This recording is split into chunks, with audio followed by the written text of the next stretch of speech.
All right, let's solve a mystery that drives so many of us crazy. Why does your yard suddenly go silent in the middle of summer? And more importantly, how can we turn it back into a vibrant, living habitat that's absolutely buzzing with birds? You know exactly what I'm talking about, right?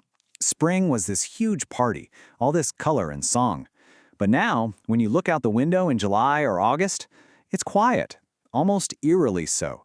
It really feels like the birds just packed up and left town. So, where did they all go?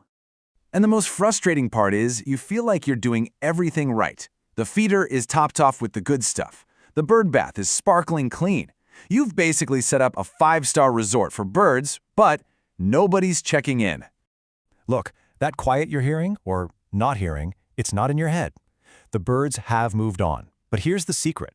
They probably haven't gone very far. And the reason they left is the key to bringing them back, not just as quick visitors, but as full-time residents. The whole solution comes down to a really big shift in how we think about our yards. We need to move beyond just being a bird feeder and start becoming a bird builder. It's all about creating a food web. Okay, so here's the thing. Summer is not vacation time for birds. It is the busiest, most stressful, and most important time of the entire year. They're trying to raise babies that need thousands of soft-bodied caterpillars to survive.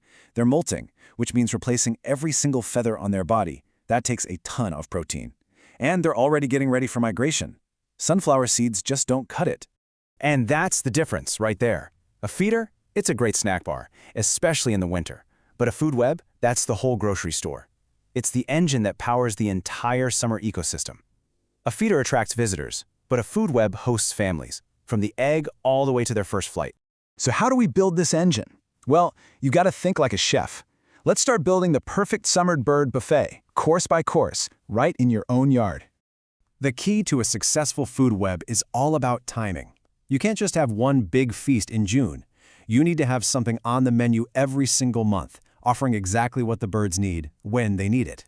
It's a continuous buffet. So let's look at the plants that make it happen.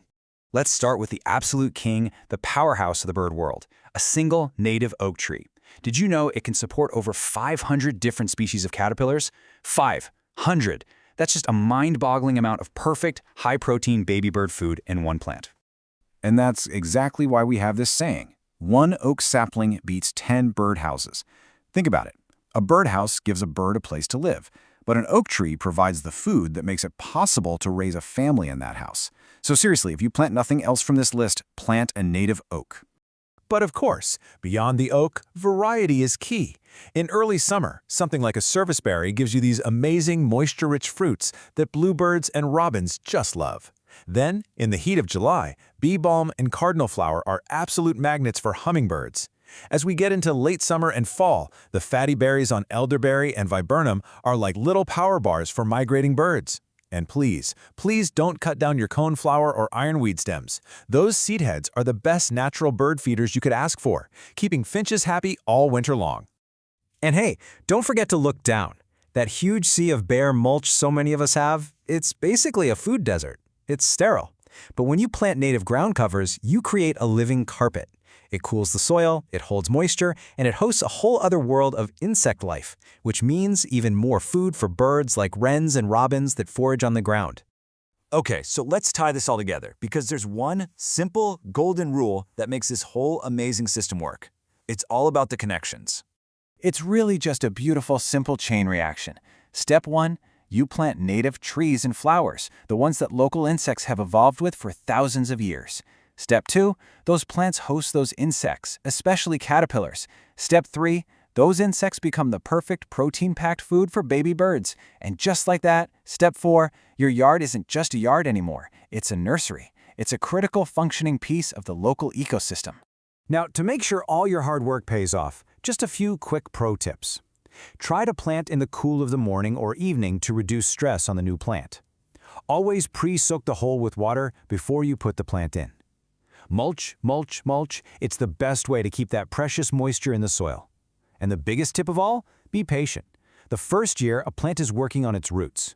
You might not see much up top, but trust me, the birds will follow once it's established. When you start putting these pieces together, you're not just planting a garden, you are completely reimagining what your little patch of the world can be. And that brings us to the ultimate takeaway from all of this.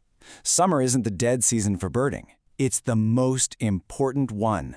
It's the season that decides whether the next generation of birds will even make it. You could say your feeder is for you, but your food web is for them. So, the question I want to leave you with is pretty simple. What's your food web going to look like? What role will your yard play this year? Which plants are you going to choose to start building this living, thriving ecosystem? Because believe me, the birds are waiting. Thanks for watching.